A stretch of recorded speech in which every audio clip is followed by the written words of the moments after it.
Bom, boa noite, então, oficialmente a todos. Sejam bem-vindos a essa primeira aula, né? A aula síncrona, né? Do curso do componente de orçamento público. Então, essa é a primeira aula teórica, né? A gente abre o componente. E a primeira aula teórica, assim, síncrona do segundo semestre de 2020. Então, vou falar um pouco desse componente, né, que é o componente de orçamento público. Então, ele é um componente de 60 horas, né, então a gente distribuiu ele, né, em 8 semanas, mas, em termos de atividades, nós temos atividades da semana 1 até a semana 7. Vão ser exercícios, né, objetivos, que tem como objetivo a fixação dos conceitos que nós trabalhamos nesse componente. Então, como ementa, né, o que a gente vai ver? A gente vai ver os fundamentos e princípios orçamentários, os aspectos constitucionais do orçamento, todo o processo orçamentário como instrumento de planejamento, né, e principalmente a relação entre os três instrumentos de planejamento e orçamento que temos, que são o Plano Plurianual, o PPA, a Lei de Diretrizes Orçamentárias e a Lei Orçamentária Anual. Além disso, nós vamos ver o conceito de ciclo orçamentário, de elaboração de orçamento, então a gente vai trabalhar dois conceitos e suas múltiplas classificações, que é um dos tópicos da aula de hoje, que são receitas e despesas, e vamos falar também da questão da execução orçamentária e financeira, né, que são as etapas da receita e as etapas da despesa, créditos adicionais e as questões, digamos assim, mais emergentes, quando a gente fala de orçamento público, que é a gestão democrática na alocação dos recursos públicos, ou seja, trabalhar com um conceito específico, né, de distribuição de investimentos públicos, que é a ideia de orçamento participativo, tá?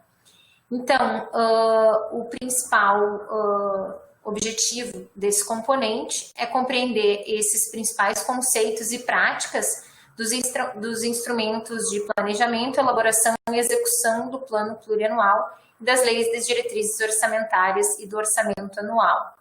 É importante dizer que esse componente está relacionado a dois outros componentes, um que vocês viram no ano de 2019, que é a contabilidade pública, e o outro componente que vocês viram no semestre imediatamente anterior, né, em 2020/1, que foi planejamento e programação na administração pública, que vocês se focaram mais no PPA.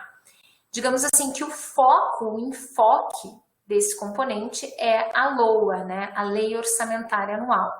Então, a gente vai ver como que ela integra, né, com o PPA, que vocês viram mais especificamente no componente do semestre passado, com o professor João Miranda, e agora veremos mais focado na ideia da LOA, tá? Então, como objetivos específicos desse componente, nós temos a compreensão, né, dos fundamentos e dos princípios orçamentários, a elaboração, né, a compreender as fases do processo de elaboração orçamentária, desenvolver uma capacidade analítica de conseguir entender, né, esses conceitos e aprofundar e revisar os elementos legais, ou seja, o que temos de legislação em termos de orçamento público no Brasil, tá? Então, como eu falei, o componente ele vai estar dividido, né, em 8 semanas. Nessa primeira aula, nós vamos trabalhar os conceitos da unidade 1 e da unidade 2, tá? E na segunda aula, da unidade 3 à unidade 5, tá? Então, hoje o foco é basicamente na unidade 1 e na unidade 2, tá? Então, vou começar a apresentação especificamente da aula.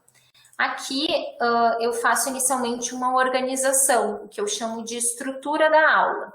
Nessa estrutura, eu vou falar inicialmente dos princípios orçamentários, depois nós vamos falar sobre instrumentos de planejamento, ciclo orçamentário, né, da Lei Orçamentária Anual, que é o principal foco do nosso componente, né, a LOA, a famosa LOA, né. A gente vai fazer de uma forma sintética ali, eu vou apresentar a legislação, mas em todo momento eu vou estar apresentando quais são os elementos legais que justificam aquela ideia de por que, onde que está aquele princípio, ou onde é que diz que aquela classificação de receita e despesa está definida em termos legais. E depois o elemento os dois tópicos que eu considero que são os tópicos, digamos, novos desse componente, porque de certa forma os tópicos anteriores vocês viram, né, e na disciplina de contabilidade governamental, ou viram na disciplina de planejamento e programação na administração pública. Uma questão que eu não falei é sobre o referencial, né? A gente tem três materiais assim que utilizaremos nesse componente. A apostila do PENAP, né? Por que nós não vamos usar integralmente essa apostila? Porque ela é de 2016 e a gente tem uma alteração em 2018, né? E aí, por isso, é mais atual, é mais contemporâneo utilizar o Manual de Contabilidade Aplicada ao Setor Público, que está detalhado, ele tem uma linguagem extremamente simples, fácil de compreender, tá? E que vai ser nossa principal referência para esse componente. Então, passaremos aos princípios orçamentários. A Suzy entra agora, boa noite. Todo mundo que entrar, né, seja bem-vindo na aula. Um primeiro elemento, então, e a terceira referência que eu iria comentar é o livro de orçamento público que eu deixei como referência, que tem na biblioteca da Unipampa, então ela tem disponível online. Para vocês acessarem, eu tenho o link ali no Moodle. Entretanto, quando vocês entrarem no link, vai pedir que vocês se loguem na Unipampa. Então, vocês podem acessar dessa forma e aí fazer o login que nem vocês fazem no Moodle ou que nem vocês fazem no Guri, para ter acesso ao livro. Ou vocês podem também entrar na biblioteca, né, pelo sistema de bibliotecas da Unipampa, se logar e depois procurar o livro pela referência indicada lá no Moodle, tá? Então, tem essas duas formas de acessar o livro. É bem importante, assim, ler o livro porque ele traz todo um aspecto histórico, traz todo um aspecto conceitual das questões orçamentárias. Então, aqui nós temos os princípios orçamentários, tá? Os princípios orçamentários, eles são nada mais, nada menos do que diretrizes, ou seja, diretrizes que vão nortear as regras orçamentárias e que vão trazer, né, para o processo orçamentário uma maior racionalidade, uma maior eficiência e uma maior transparência, né, tanto no processo de elaboração e principalmente no processo de controle desses instrumentos tão importantes e tão motivo de disputa, né, entre o que entra no orçamento e o que não entra no orçamento. Esses princípios, então, eles vão valer para todos os entes da federação, né, para o executivo, para o legislativo, para o judiciário e os demais entes federados, né, União, estados, municípios. Então, todos esses princípios, eles norteiam. Grande parte dos princípios nós encontramos, né, nessa lei, que é a Lei 4.320, de 64. E alguns incluídos mais recentemente, principalmente pela LLF. Então, aqui eu sistematizei quais são eles. O primeiro princípio é o princípio da unidade ou da totalidade, tá?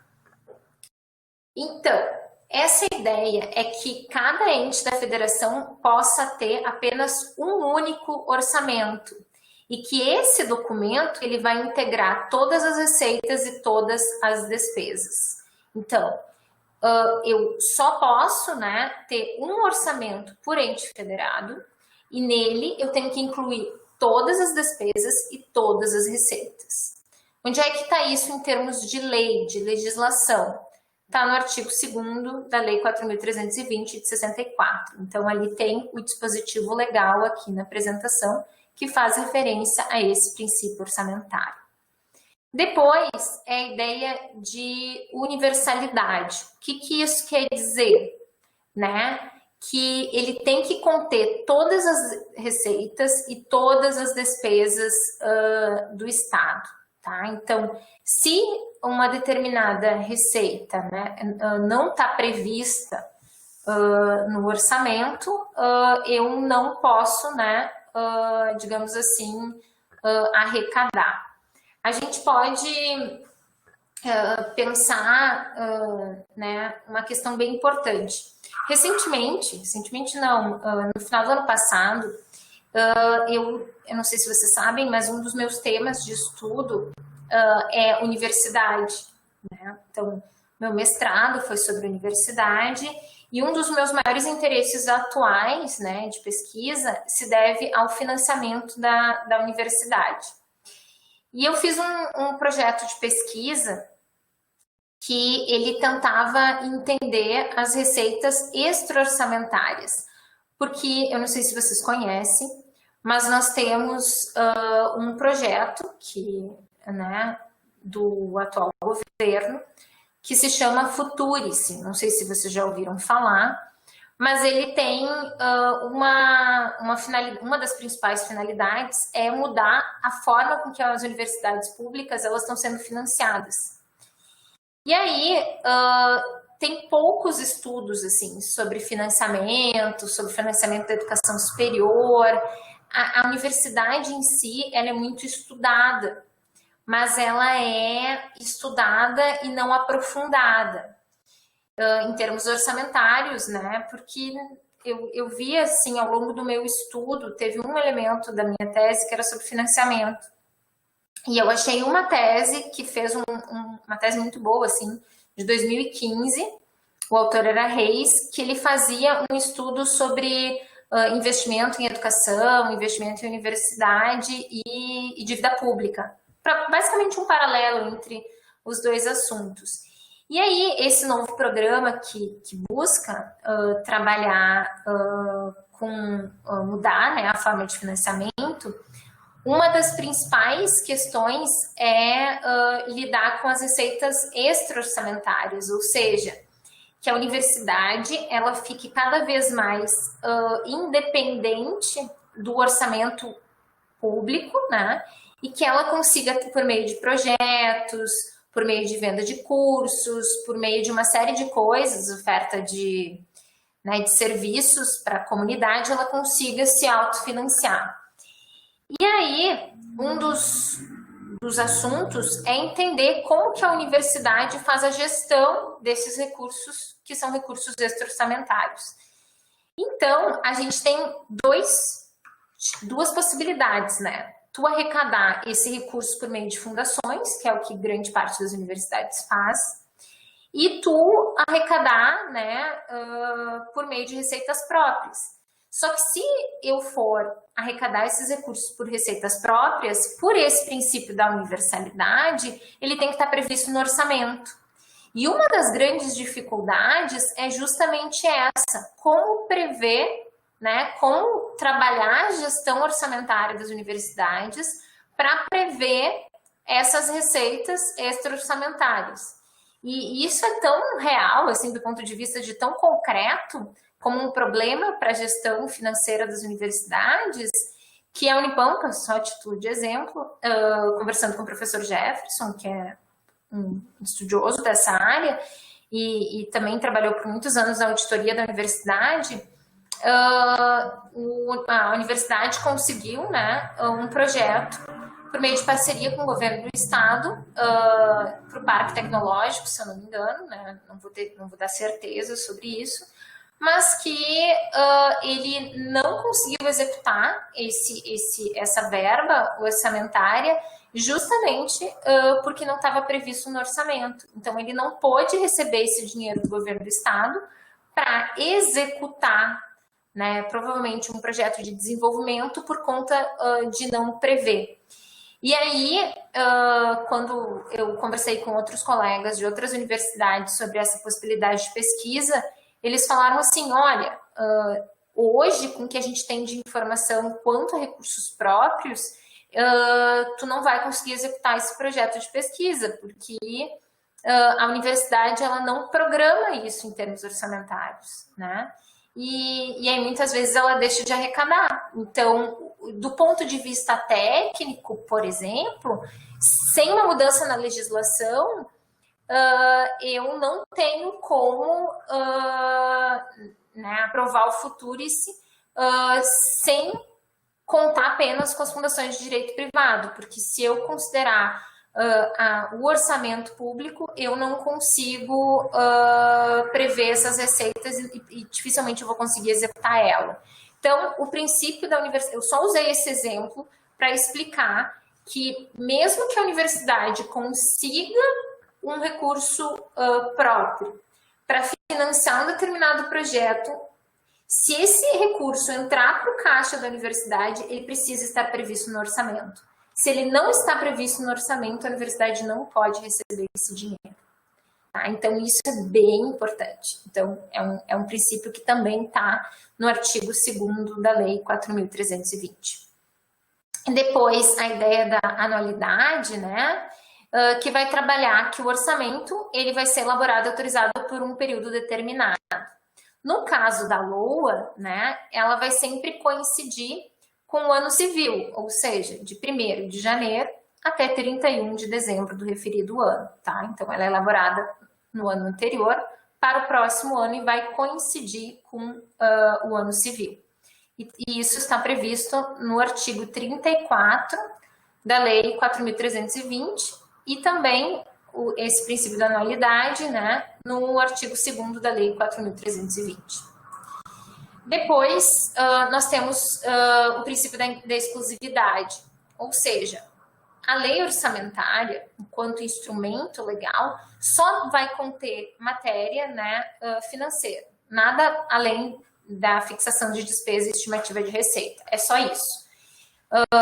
Não pode tratar de outra matéria que não seja isso. Então, isso é o parágrafo 8º do artigo 165 da Constituição Federal. Tá? Então, a gente vai mesclar alguns princípios que vão estar na Constituição, o princípio da transparência, por exemplo, na LRF, e os demais, em sua maioria, na Lei 4.320. A ideia do orçamento bruto é que todas as receitas e as despesas, elas são registradas pelo seu valor bruto, não podem ser feitas qualquer tipo de deduções, então esse é um princípio também importante. E depois temos o princípio da legalidade, né? Que o poder público só deve fazer aquilo que está expresso na lei ou que a lei autorizar. Então, artigo 37 da Constituição Federal. E também esse princípio pode ser verificado no artigo 165 da Constituição, que estabelece que o orçamento deve ser expresso por meio de leis orçamentárias. Então, né, se tivesse afirmativa em algum exercício, o orçamento é uma lei, sim, o orçamento é uma lei. Tá? Depois, nós temos o princípio da publicidade, né? O orçamento ele vai ser previsto em lei, e sendo que este que autoriza os poderes à execução das suas despesas. Então, né, além de prever aquela questão da receita, né, como é que eu vou arrecadar, o que eu estou prevendo arrecadar, eu também tenho que fixar onde que eu vou gastar esse recurso. Tá? E aí, esse artigo, né, esse elemento, princípio mais recente, que é o princípio da transparência. Né? Nesse princípio, a ideia de que o orçamento ele deve ser público, ele deve ser claro, né, para que a sociedade entenda. Além disso, tem que publicar relatórios de execução fiscal e orçamentária. Então, hoje a gente utiliza muito dos sistemas de informação. A gente pode, eu brinco com os alunos que gostam de pesquisar essa área, que dá para brincar com os dados, né? A gente tem o portal da transparência, a gente tem os portais do Ministério da Fazenda, que vão ter, do Tesouro Nacional, que vão ter todas as informações para fins orçamentários. Então, isso é bem importante, assim, para estudos, né? Quem está pensando em fazer TCC dentro dessa área, é muito tranquilo, porque eu consigo, né, trabalhar com dados secundários e dados de fácil acesso, né? E qualquer pessoa que queira solicitar essa informação, também né, o ente público deve fornecer. Isso está previsto no artigo 48 e no 49 da LRF. E depois da não vinculação das receitas, né, veda a vinculação da receita a impostos a órgãos, fundos, despesas, salvo aquelas exceções da Constituição Federal. Aqui, recentemente eu li um artigo sobre o teto dos gastos, né? E eu não sei se vocês já leram algum artigo sobre isso, depois eu até posso colocar eu tive uma discussão, TCC nessa, ó, aqui a Letícia está dizendo que o TCC dela foi nessa área, que legal, e que depois ela foi premiada em esteio pela produção acadêmica. Olha que legal, Letícia. Então, isso é um bom estímulo às pessoas a estudarem essa área. Parabéns, Letícia. Em relação à questão da não vinculação, né, é importante, mas existem alguns mínimos, né, que a Constituição estabelece de investimentos em saúde e educação. E existem alguns estudos na área de orçamento, na área econômica, que trabalham com o teto dos gastos, e nos artigos recentes que eu li, porque nós fizemos um artigo bem legal, assim, depois eu posso também passar para vocês, eu e alguns colegas, nós fizemos um artigo sobre a capacidade que as universidades têm de reagir em termos de projetos, agora no tempo da pandemia, né, em relação a quais eram as ações de ensino, pesquisa e extensão que as universidades têm desenvolvido em combate à Covid e em relação ao investimento público de orçamento dentro dessa área. Então, nós fizemos esse estudo que tentou ver quais eram as universidades que mais recebiam recursos públicos e qual que era a capacidade que essas universidades tinham em direcionar recursos para projetos de pesquisa e extensão em épocas tão complexas quanto essas da pandemia. E aí foi bem legal que a gente achou uma relação positiva, ou seja, quanto maior investimento público em universidades associados a outros fatores, né, como investimento em infraestrutura, integração, maior a capacidade que a universidade tem em responder a problemas complexos como aqueles gerados pela Covid. Então, nós pegamos e dividimos as universidades por grupos de investimentos e fizemos uma relação entre essas duas áreas. Foi bem legal o estudo e foi publicado na última edição da Revista de Administração Pública. E aí, a gente tem esses mínimos constitucionais para investimento em educação e saúde. E aí, nos artigos que eu estudei para escrever esse artigo, e principalmente para escrever a resposta a um dos avaliadores do artigo para essa revista, ele falava que um dos problemas do teto dos gastos, porque o teto dos gastos, ele estabelece que eu só posso aumentar o investimento, né, pelos próximos 20 anos com base na inflação, né? Então, para os críticos do teto dos gastos, ele fala que na prática acabou por desvincular a necessidade desses investimentos mínimos em saúde, educação e em gastos sociais no geral. Então, essa é uma das consequências que, né, pouco se fala na mídia do teto dos gastos. A gente pensa, ele vai trazer um equilíbrio financeiro para o Estado, mas ele gera um outro impacto social que, para esses autores que fazem uma crítica, dizem que mesmo que em períodos de crescimento econômico, a gente não vai mais necessitar investir os mínimos constitucionais nessas áreas sociais, como saúde e educação. Então, do ponto de vista, né, pensando no lapso temporal, né, que é esses 20 anos de limite, né, de teto de gastos, há um impacto em termos de saúde e educação para a sociedade brasileira muito grande, né? Então, a gente tem um problema para o futuro, né? E né, no meu caso, que trabalho na universidade, para minha própria atuação e para os colegas e para futuros cursos que venham a surgir dentro dessa área.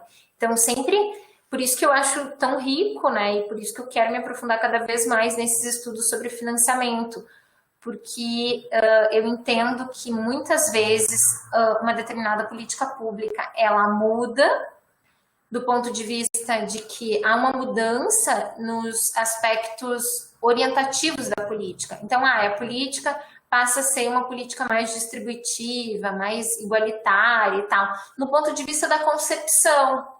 Mas quando a gente analisa os reflexos em termos orçamentários, se eu não mudo a legislação orçamentária para aquela área, se eu não mudo uma determinada sistemática de distribuição do recurso, eu acabo gerando as mesmas externalidades do que a política anterior. Um exemplo disso, né, eu vou trazendo os estudos que eu pesquisei dentro da área financeira, porque eu acho rico, assim, que são coisas que às vezes a gente não percebe, né? A gente fez um estudo na época que extinguiu no governo Temer o Ministério da Cultura.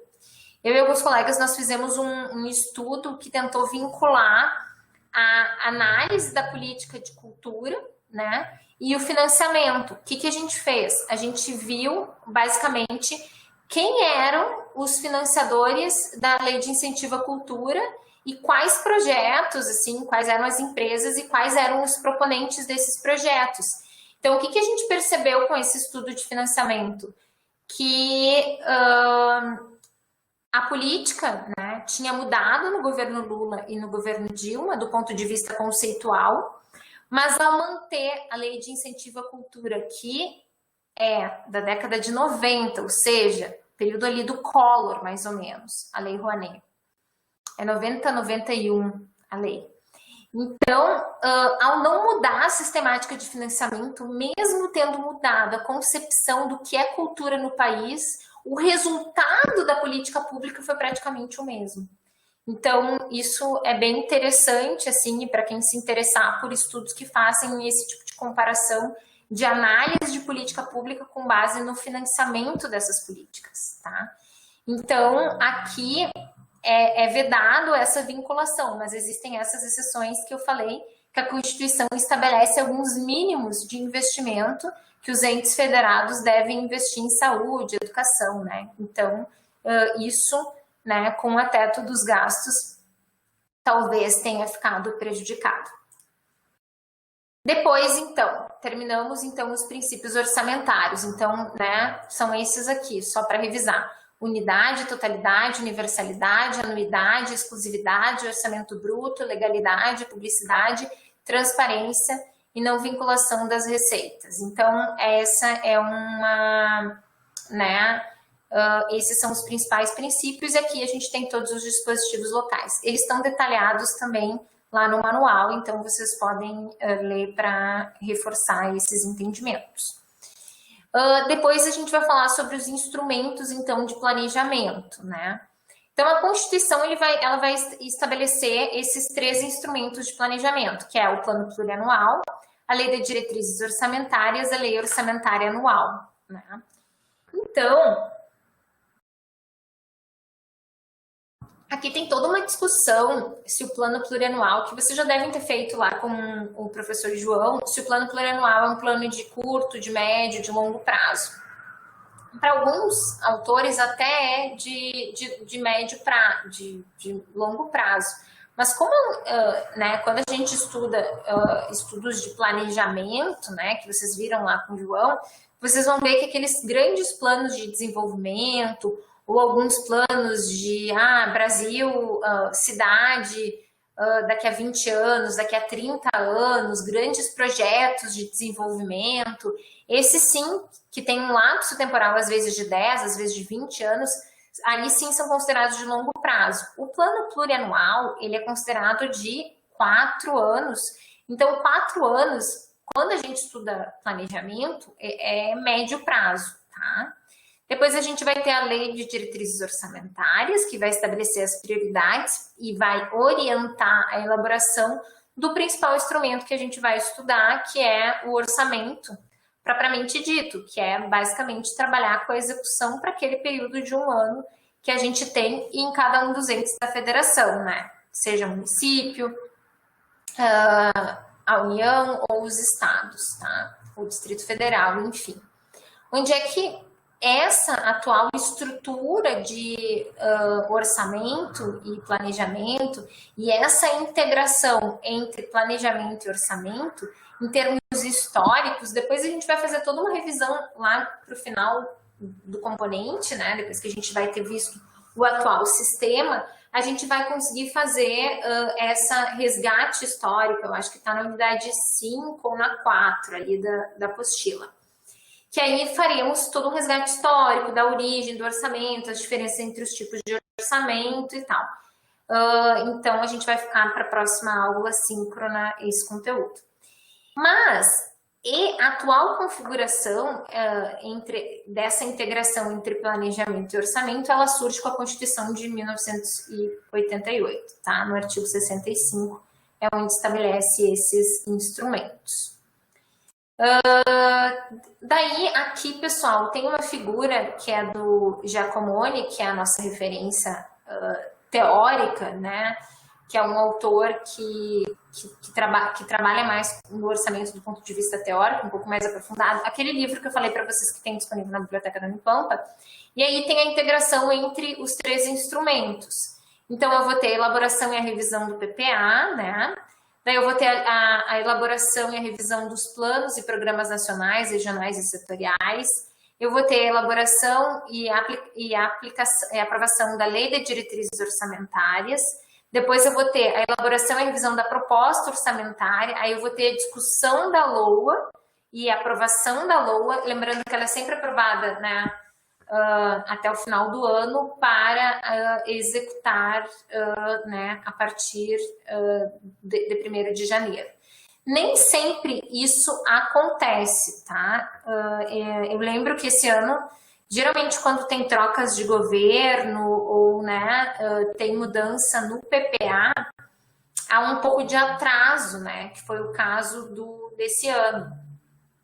Eu lembro que esse ano demorou um pouco mais para aprovar, porque no início do ano nós estávamos naquela expectativa, não sei se vocês viram, mas teve várias notícias na mídia de que as universidades não podiam contratar porque não tinha o orçamento aprovado.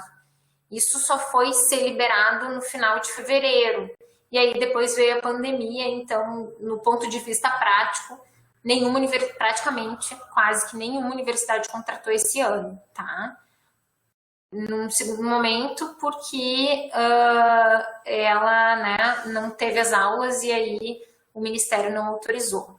Atualmente eles estão alegando que já se atingiu os mínimos, né, e que não há orçamento para contratação. A gente tem várias vagas, mesmo aquela proibição de contratação que o governo federal fez, essa proibição de contratação, ela se deu em função né, da pandemia, para não aumentar os gastos públicos, né, em função de toda a demanda pelo auxílio emergencial e uma série de outros, e a diminuição, né, no momento em que eu não tenho a circulação de mercadorias, né, que não sei se vocês sabem, né, título de curiosidade, como vocês já devem ter visto, o ICMS é a maior fonte de arrecadação. Então, a circulação de mercadoria é o principal, né, que é de competência estadual, é a principal fonte, é o principal imposto do país, é o que mais arrecada. Então, no momento que eu diminuo a arrecadação de impostos, logo eu tenho problemas no orçamento. Então, esse ano a gente continua, né, com problemas orçamentários, principalmente nas universidades para contratação. Havia um entendimento de que não poderia ser contratado por conta da falta de orçamento, então há tramitando, né, no legislativo uma verba. O ano passado também tivemos problemas com a execução orçamentária e eu lembro que eles liberaram no final de outubro e a gente tem muito pouco tempo para empenhar. Então, foi uma correria muito grande do setor de gestão das universidades para conseguir fazer os empenhos para executar ainda no ano de 2019, porque senão o orçamento não poderia, né, a gente não poderia executar, deveria executar naquele ano. Então, às vezes, é sempre... O Alexandre está falando aqui que a Lei Complementar 173 de 2020. Obrigada, Alexandre. Mas a gente está nessa discussão, né? Então, até então, mesmo com as vagas de vacância tendo sido liberados, a gente só consegue contratar atualmente substitutos. Não conseguimos contratar, a gente tem algumas vagas de aposentadoria e a gente não conseguiu contratar esse ano ainda, tá? Eu acho que por enquanto só substituto. É um problema, assim, porque só no curso de gestão pública da Unipampa, eu estava falando com a coordenadora hoje, a gente tem 3 vagas em aberto. Bom, vamos lá. Então, características do processo orçamentário. As leis orçamentárias, eles vão precisar de maioria simples para aprovação. Elas vão ser iniciadas de forma exclusiva pelo chefe do executivo, tá? Existe uma hierarquia material entre as leis, então o PPA, né, é em nível estratégico e tático, depois a LDO, ela vai ser tático operacional e, por fim, a gente vai ter a última, né, que é a LOA, que a gente vai ver mais especificamente nesse componente. Depois, então, o PPA, né? É interessante que existem alguns sites que possibilitam o painel, né, de acompanhamento dos PPAs de vários governos. Vocês podem achar também nos sites dos municípios da qual vocês pertencem. Então, uma questão importante do PPA é estabelecer de forma regionalizada, tá? Essa regionalização é obrigatória. Cada município e cada estado vai estabelecer a sua sistemática de regionalização, né? Mas tem que estabelecer essa regionalização. E isso é para definir quais são as diretrizes, objetivos e metas para as despesas de capital, né, e outras delas decorrentes. Então, por exemplo, aquele PPA lá, que prevê para a área de saúde, né, abertura de um posto novo de saúde, isso vai caracterizar a ideia, né, do investimento, então vai ser uma despesa de capital. Só que se não tiver previsto nesse orçamento a possibilidade, né, das despesas delas decorrentes para operacionalização, por exemplo, contratação de pessoal para que abrir o posto, eu não vou poder construir o posto. Então, eu tenho que sempre prever quais são as despesas, né, e quais são as que delas vão decorrer. Então, toda ação envolve não só, né, o investimento, mas também a manutenção disso. Lá na Unipampa, recentemente, a gente inaugurou esse ano, no final do ano passado, um prédio novo, e que vai demandar, né, no Campo Santana do Livramento, novas despesas com contratação de pessoas para limpeza, e aí gera um problema, né, e talvez novos servidores para ampliar o atendimento. Então isso gera um problema em termos orçamentários, porque nos últimos anos a gente só tem recebido cortes orçamentários, né. A regionalização não se limita, né, em termos federativos, a 5 regiões administrativas, né, e cada ente da federação deve possuir, né, a sua forma sistemática de divisão. Então, essas são as principais características do PPA. Depois a gente vai, aqui, pessoal, eu coloquei só a título de exemplo. Claro que a cada ano isso muda um pouco, mas existe um painel de monitoramento do governo federal do PPA, tá? Do último PPA que tinha em vigor, que terminava em 2019. Então, a gente poderia entrar, né? Tem o site aqui, vocês podem dar uma olhada para ver, né, quantos programas eles estavam divididos. Estava dividido em 54 programas, né, tinham 364 objetivos, tinham 1.136 metas, tinha 3.101 iniciativas e tinham 542 indicadores.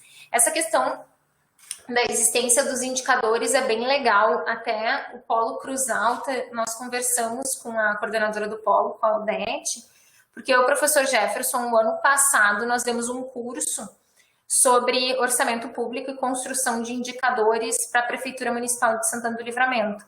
Isso é muito legal, e é muito legal quando vocês conseguem né, chegar na universidade e nos propor projetos de extensão. Então, esse foi um projeto de extensão que foi uma proposição de uma aluna, que ela é atual responsável pelo setor de planejamento da Prefeitura de Santana do Livramento. E uma das dificuldades que a gente verificou, aí ela chegou na universidade, né, porque ela já nos conhecia, tinha sido minha aluna, tinha sido aluna do Jefferson, e ela estava responsável, e ela estava, né, muito angustiada, porque tudo que ela tinha visto, né, lá na disciplina com o professor Jefferson, ela não conseguia verificar, assim, em termos práticos na prefeitura. E o que ela verificou? Que a dificuldade dela na elaboração do PPA era justamente pelo não entendimento dos servidores dos departamentos, das secretarias, né, da prefeitura, em relação aos conceitos de orçamento e principalmente em relação aos conceitos de indicadores. Então, qual foi a proposição que ela nos fez? Que a gente fizesse um curso de capacitação para dois servidores por secretaria, que eles viessem até a universidade e se capacitassem sobre orçamento público, né, e sobre construção de indicadores. Então, nós ministramos esse curso, foi um mês, 2 meses, uma vez por semana, para 40 e poucos servidores da prefeitura lá, justamente para explicar essas questões de como é que funciona o orçamento e mostrar para eles o que são indicadores e quais são as técnicas que podem ser utilizadas para a construção desses indicadores. Então, a gente capacitou o ano passado para que na elaboração, né, na próxima eleição para prefeito da cidade, os servidores, e aí um dos critérios eram que fossem servidores efetivos das secretarias, para que a gente pudesse construir um novo PPA com indicadores mais reais, assim. E tinha umas coisas muito engraçadas, do tipo Secretaria de Turismo, aumentar o tempo de permanência do turista em Santana do Livramento. Só que aí não tinha nenhuma sistemática de coleta desses dados. Então, a gente fez toda uma análise do PPA e dos indicadores antigos, né, do PPA antigo, para que a gente pudesse se criticar e ver o que estava errado. Então, aí a gente fez alguns exercícios para que os servidores pudessem, né, elaborar, reformular, repensar esses indicadores. Então, foi bem legal, assim, essa questão. E aí a gente viu, assim, desde a Secretaria de Trânsito ali, de Infraestrutura, o quanto os indicadores estavam, né, irreais, e aí a gente espera que no próximo a gente consiga melhorar essa questão. Mas tem muita coisa que dá para ser feita, assim, e vocês também podem propor projetos de extensão para as prefeituras dentro dessa área. Né, mesmo servidores já de carreira, muitas vezes por trabalhar especificamente em outros departamentos, não entendem dessa temática de orçamento. Depois, então, na LDO, né, que é o segundo instrumento, a LDO, né, vocês já viram isso com o Jefferson, vai estabelecer as metas e prioridades da administração federal, né, para as despesas do ano seguinte. Então, digamos assim, o PPA ele vai ter um lapso temporal de 4 anos. Então, a LDO, ela tem essa função da intermediação de quais são as prioridades para aquele período, né? Porque no momento que eu elaboro, o PPA, ele deve refletir muitas vezes, né, e vai refletir o plano do governo, né, em termos orçamentários, assim, quais são os programas, o que é prioridade. Então, eu tenho como prioridade atualmente a geração de empregos, então que programas que eu vou criar para a geração de empregos? Minha prioridade é educação, minha prioridade é saúde, né? Então ele vai estabelecer quais são os principais programas. Como a gente viu, né, no slide anterior, aqui tinham 54 programas do governo federal, então, né, cada um dentro de uma área. Mas é impossível, muitas vezes, executar isso em um único ano. Então, a lei de diretrizes orçamentárias, ela tem ela vai ser esse meio termo, né? Ele vai dizer assim, não, para esse ano as prioridades são essas, né? Inclusive para as despesas de capital. Então, quais são as metas, quais são as prioridades? E é isso que vai orientar a elaboração da LOA, né? Essa lei que vai ser aprovada anteriormente, a elaboração da LOA. Então, a gente vai entrar no nosso foco aqui, que é a LOA, né? Que vai trazer os parâmetros, vai obedecer os parâmetros da LDO e da PPA e vai estimar receitas e fixar despesas, né? Para toda a administração pública daquele ente federado, né? Ou para a União, ou para o Estado, ou para os municípios, para o ano subsequente, tá? E aqui tem a LOA de 2020, eu deixei o link na apresentação, depois eu vou disponibilizá-la no Moodle, vocês também podem entrar e dar uma olhada, né, quais são os programas e tal. E aí sempre lembrar, né, depois eu acho que tem um slide aqui que fala dos prazos. Então, quais são os conteúdos da LOA, né?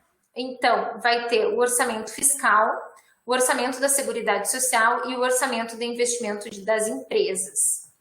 O orçamento fiscal, então, vai se referir a quê? Aos poderes, os fundos, os órgãos e as entidades da administração direta e indireta, né? Incluindo as fundações instituídas e mantidas pelo poder público. Exemplo, Unipampa é uma fundação, então né, é um órgão da administração indireta vinculado ao Ministério da Educação, que é um órgão da administração direta, tá? O orçamento da Seguridade Social, né? Então, que vai abranger a saúde, a educação e a previdência social, né? E aí, depois, o orçamento de investimento das empresas, né? E aí, aqui é importante que vai só incluir aquelas em que o poder público, direta ou indiretamente, tem maioria de capital social com direito ao voto. Então, assim, não são todas as empresas que... não são todas as empresas que o poder público investe que vão estar no orçamento. É só aquela que tem maioria de capital social com direito a voto.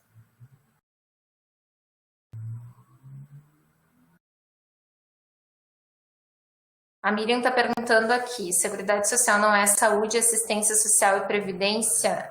Isso, está errado, peço desculpas. Depois, a lei orçamentária anual, então. Projeto de lei orçamentária, então, vai trabalhar com o demonstrativo regionalizado do efeito, né, sobre as receitas decorrentes de isenção e anistia, remissões, subsídios e benefícios, né, de natureza financeira, tributária e creditícia, e isso está previsto no artigo 165 da Constituição Federal de 88. Aqui, então, tem um site que vai indicar, né, o acompanhamento da lei orçamentária anual. E aqui, pessoal, tem um exemplo, né, dessa integração que eu estava falando para vocês, entre o PPA, a LDO e a LOA, né? Então, aqui é de um governo, que é do governo de Goiânia, e vai dizer, ó, o PPA, então, tem um prazo de 2018 a 2020, e aí vai orientar a LDO de 2018, 19, 20, 21 e também a LOA, então vai ter uma relação. Então, aqui vai ser todos os programas com os indicadores para 4 anos, e aqui a LDO, as metas para cada ano, e a LOA vai trabalhar com a execução, né? Então, as palavrinhas-chave, metas e indicadores, aqui as metas e as prioridades da LDO, né? E a LOA vai trabalhar com a execução e vai definir, né, prever as receitas e fixar as despesas. Aqui, pessoal, tem os prazos, tá, do ciclo orçamentário. Então, a PPA, né, até 31 de agosto, para ser enviado, e a data de limite para o Congresso é 22 de dezembro. Né, que ela é elaborada uma vez a cada 4 anos, né? A LDO, ela vai ser, então, a data limite, né, 15 de abril, para ser aprovada até 17.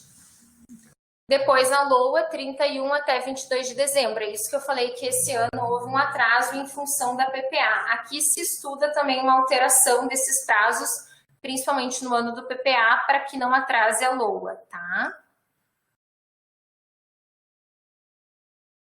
Depois, então, a gente vai falar aqui sobre o processo. Então, vai ter elaboração, que vai ser do Executivo, discussão e aprovação da lei orçamentária do Legislativo, a execução orçamentária volta, então, para o Executivo, e o controle e avaliação volta para o Legislativo. Então, esse é o ciclo orçamentário que vai trabalhar com essas 4 fases, o ciclo orçamentário da LOA, tá? Depois, fases de elaboração. Então, a gente vai trabalhar aqui mais especificamente, né? Eu tô só com... Professora, mas primeiro vem a LOA? Eu não entendi a tua pergunta.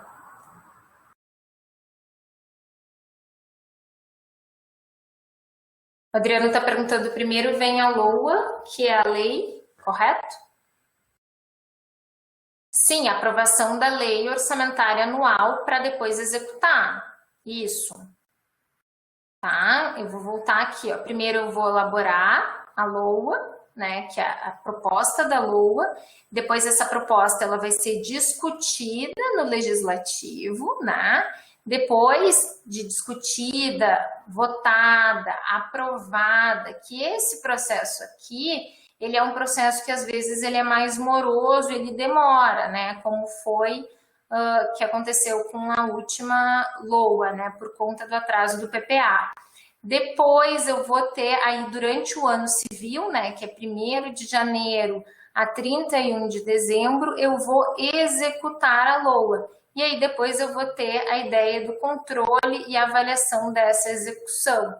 Na verdade, isso é feito, de certa forma, também concomitante, né? Conforme os gastos do governo vão acontecendo, porque lembrem que uma lei orçamentária ele é uma previsão, digamos assim, né? Há uma previsão de arrecadação. Imaginem agora, no caso das receitas, né?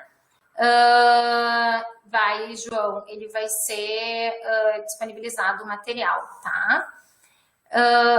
A questão aqui do controle e da avaliação da execução orçamentária, ele vai acontecendo, né, paralelo à execução, porque o que acontece? Muitas vezes, né, como a LOA, ela é essa previsão das receitas, acontece muitas vezes de acontecer um fenômeno, né, como acontece esse ano da pandemia. Imagina um evento externo que gerou um impacto muito grande sobre a arrecadação.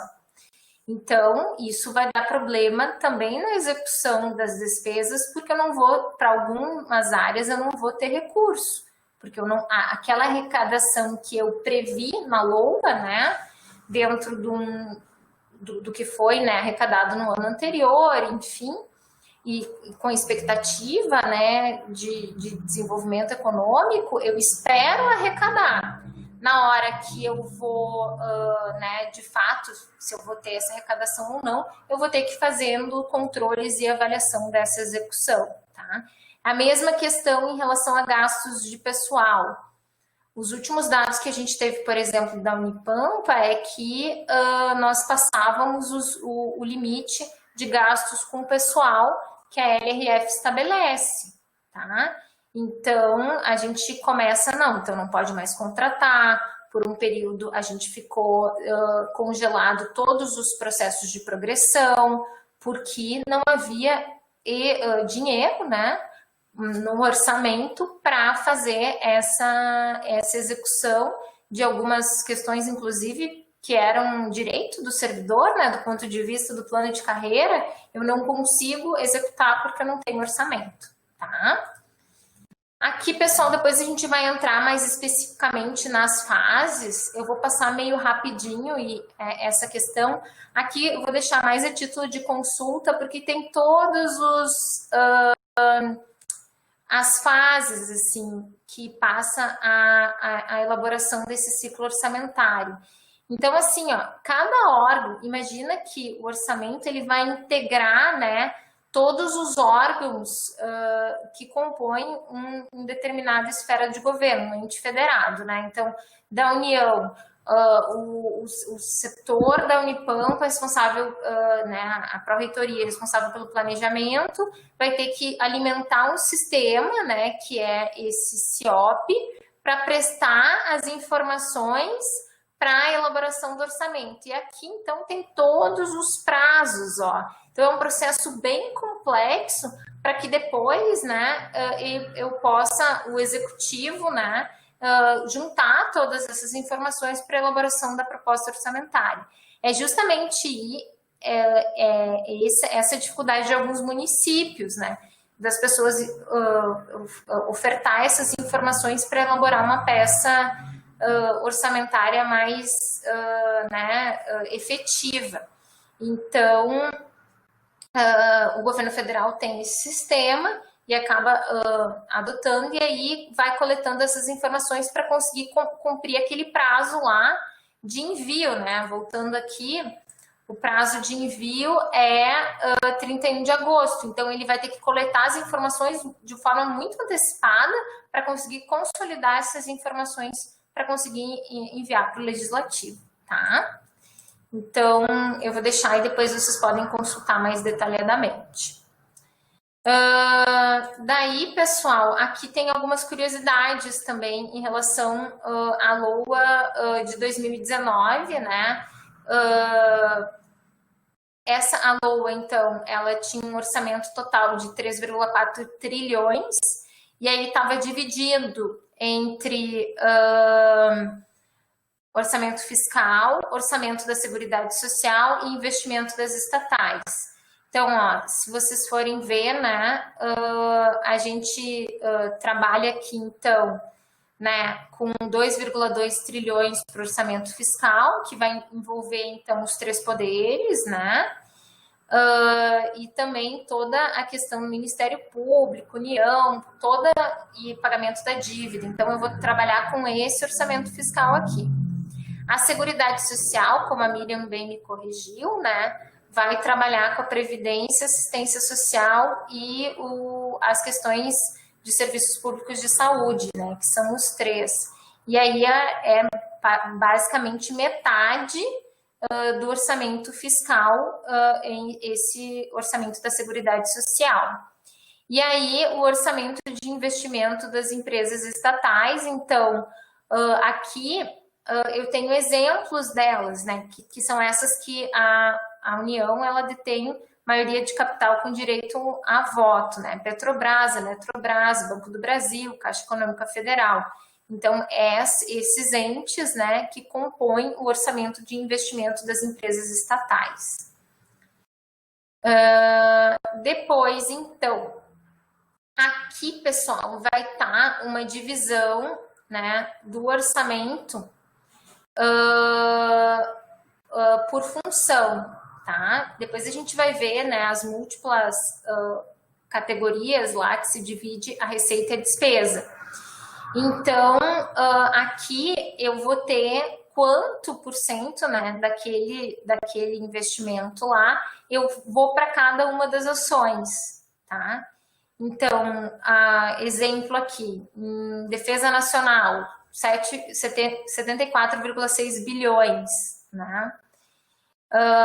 Aí habitação, 22,5 bilhões. Então, eu vou ter dividido por função. Então, as áreas de atuação.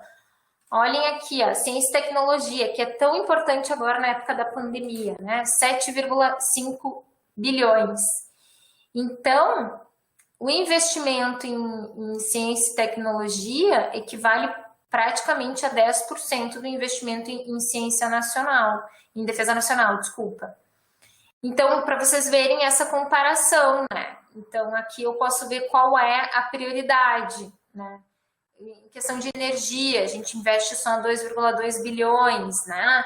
Então, quanto que esse investimento vai impactar no desenvolvimento, na criação de infraestrutura. Então, aqui eu tenho, tipo, basicamente um painel de onde o recurso está sendo investido, né?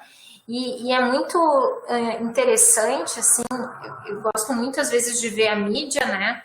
E conseguir perceber o quanto, às vezes, o dado do orçamento, ele é distorcido quando ele aparece, né? Quando eu assisto, assim, e quanto eu uso o dado do orçamento para, de certa forma, manipular a informação que eu estou prestando para a sociedade.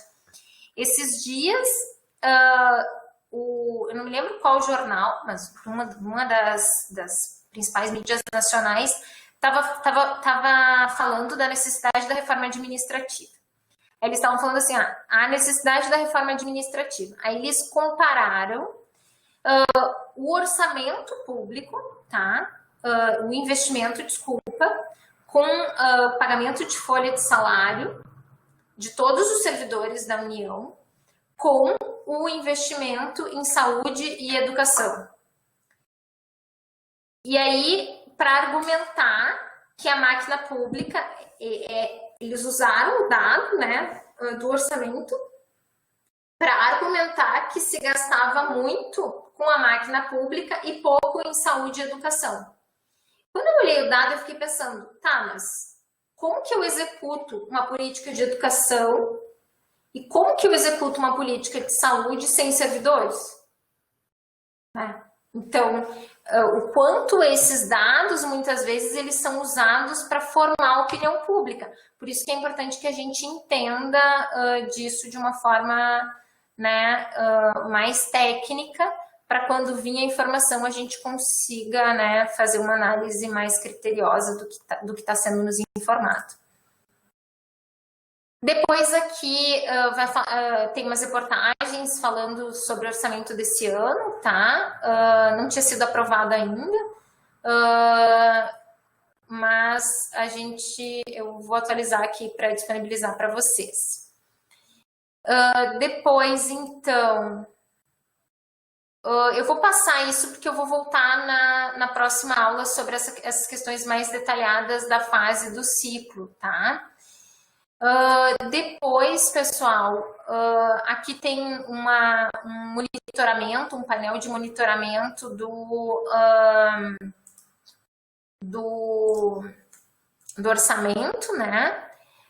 E aí vai ter, que está vinculado ao Senado, para o controle do orçamento. E aqui vocês podem verificar o crescimento do orçamento. Como eu falei para vocês, o orçamento, a LOA, é sempre uma previsão. Então, né, em 2019 foi 2,8 trilhões. Aí se projetou 3,4 tri, mas vamos ver como que vai ser executado esse ano com a pandemia. Então, esse é um dado bem importante, assim, no final do ano, para a gente tecer comparações, né, sobre o efeito, né, da pandemia. E agora, pessoal, eu fiz um resumo de quais são as principais leis, tá? A Constituição, né? A lei que a gente viu os princípios e que vai trazer algumas normas, a 4.320 de 64, a Lei Complementar 10.180 e por fim, a LRF. O Francisco está dizendo que está cortando a imagem. Será que eu estou passando muito rápido do slide? Pode ser que eu esteja passando muito rápido. Eu vou tentar ir mais devagar. Obrigada, Francisco. E aí, pessoal, a gente vai entrar numa... ela tá... Entendi. Tá cortando, que tá... O zoom, né? Tá muito pequeno, tá? Eu vou ter que fazer assim, porque deu um desenquadramento do texto aqui, tá? Mas aí eu vou falando para vocês, ele tá cortando por conta do zoom, tá? E aí, como eu passei para PDF, eu não vou conseguir arrumar agora. Aí, pessoal, a gente vai falar das receitas e das despesas, que é o tópico da unidade 2, que é a aula da semana, o conteúdo da semana 2 e da semana 3 do componente. Então, de certa forma, o que a gente viu até agora foi a unidade 1, revisando o que vocês viram com o João, com o professor João, e revisando o que vocês viram lá com o professor Jefferson. E agora a gente entra especificamente mais nas questões técnicas, tá? Voltadas para elaboração e entendimento, interpretação do orçamento e da LOA no que ela se compõe. Então, se a LOA é estimar receitas orçamentárias e fixar despesas orçamentárias, a gente vai ver como que elas se classificam, né? Que é o exercício dessa semana e o exercício da semana que vem. Então, aqui, pessoal, a receita, né, para o manual de contabilidade aplicada no setor público, ela vai ser entendido como a disponibilidade de recursos financeiros que ingressam, né, durante o exercício financeiro e que aumentam o saldo financeiro da instituição, tá?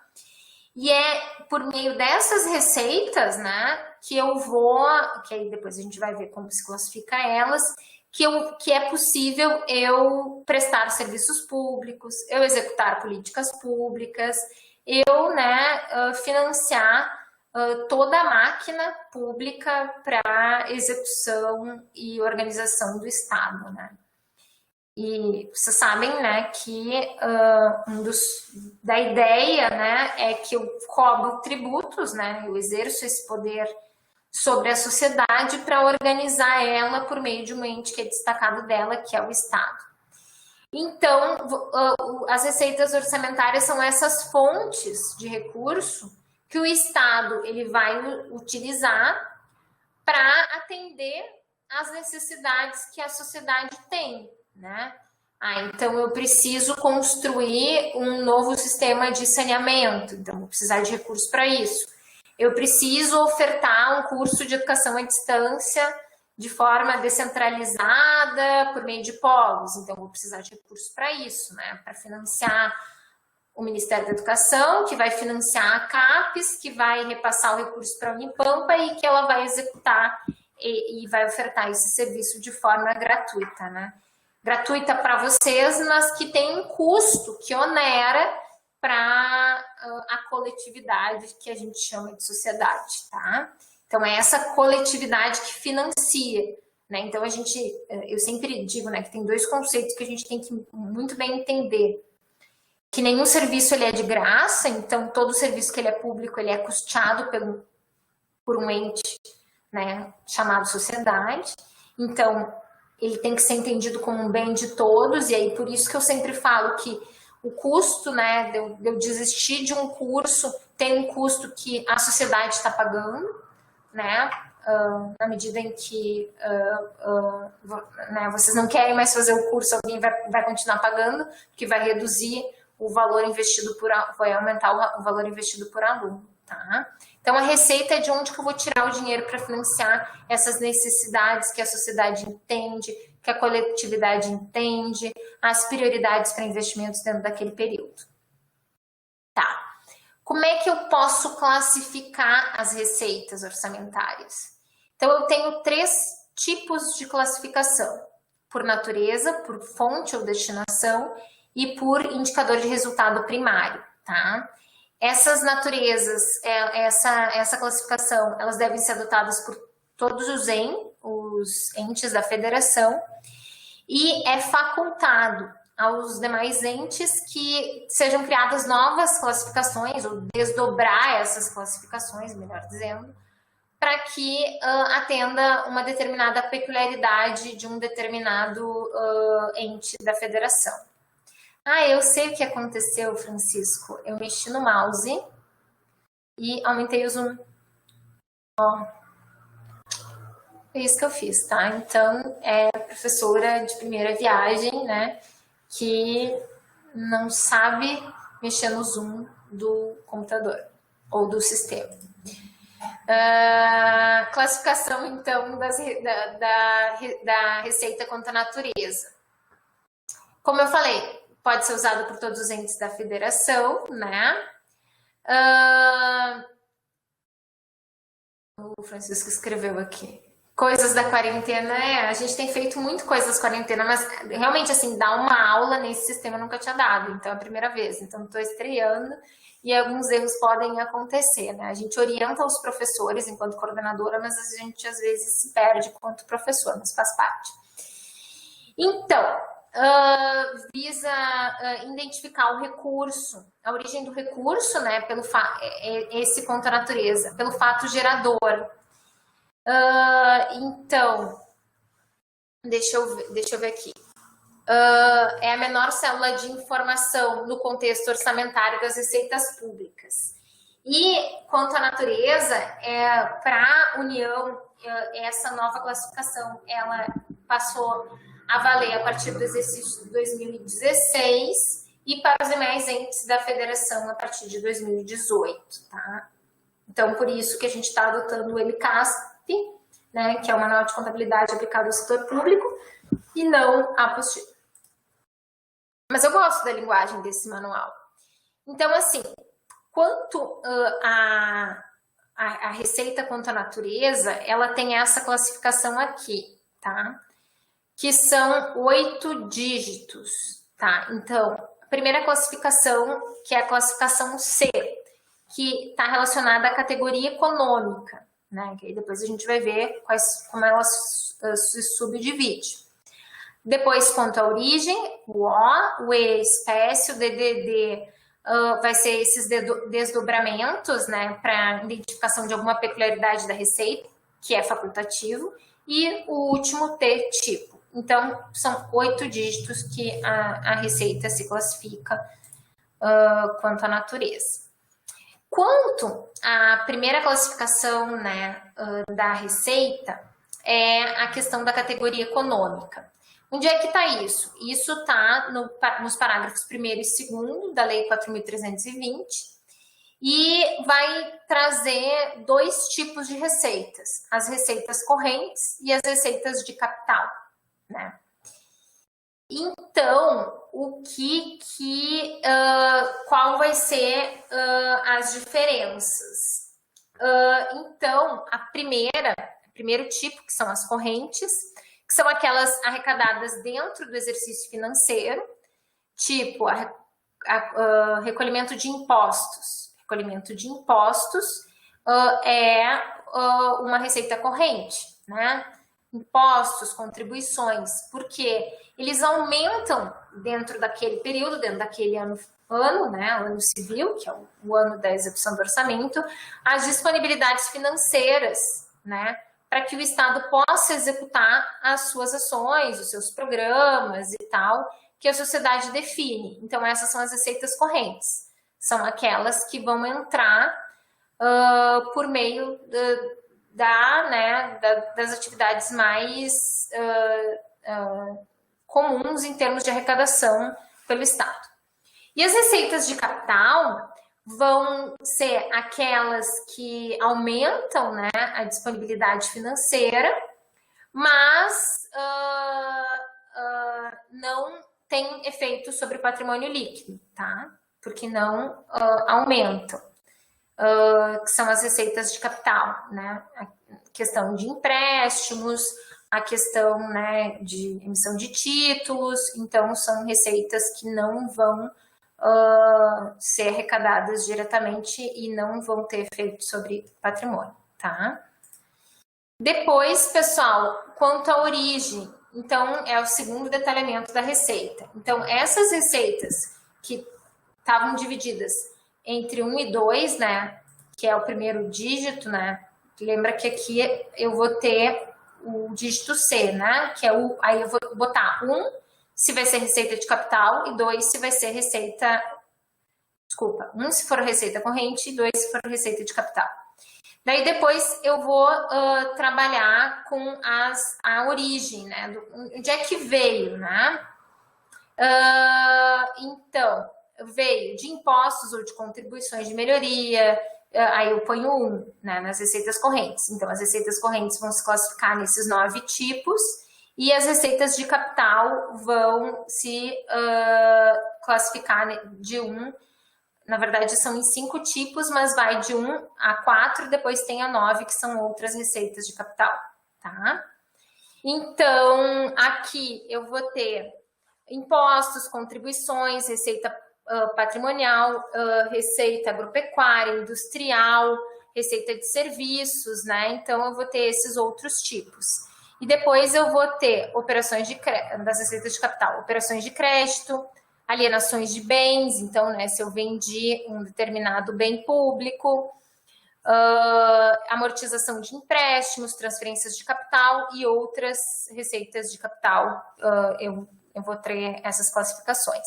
Então, é assim que eu classifico quanto à origem, tá?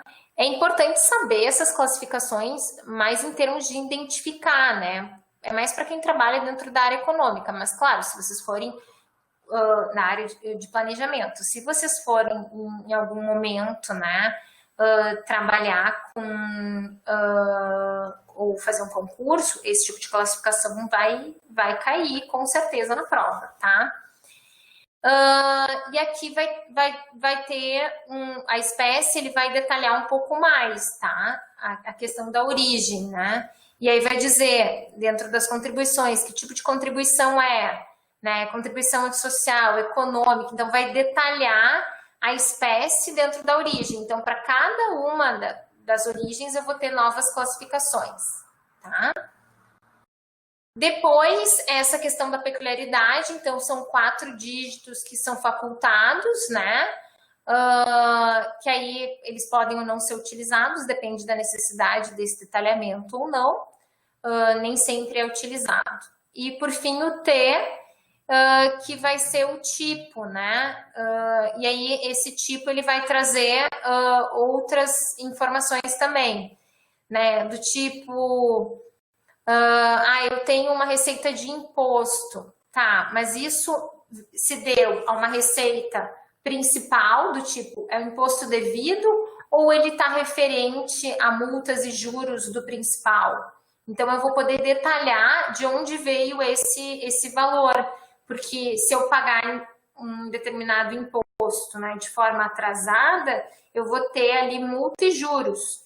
E aí o tipo vai ser uma forma de eu detalhar de onde veio, de uma forma mais específica ainda, né, essa receita, tá? E aí vai ter todos esses 9 tipos de classificações aqui. Então, né, vai ter aí... Tá aqui, vocês podem dar uma olhada e podem olhar lá na NCASP também, que aí tem cada uma de uma forma mais detalhada. Então, para dar continuidade aqui, as classificações quanto à apuração do resultado primário. Eu acho que talvez essa classificação não estava na leitura, tá? Mas ela é importante também. Primeira questão é dizer que ela não é de caráter obrigatório, então nem todo ente precisa ter essa classificação. E aí, essa informação, ela tem como finalidade trazer as informações de quais são as receitas que vão contribuir para o resultado primário do governo. Então, elas vão ter, né, ser classificadas em 2 tipos, receitas primárias ou receitas financeiras, tá? Aqui, né, as primárias elas vão ser, né, trabalhadas principalmente para receitas correntes, né? E aí também há algumas receitas primárias que são decorrentes da alienação de bens ou de transferência de capital.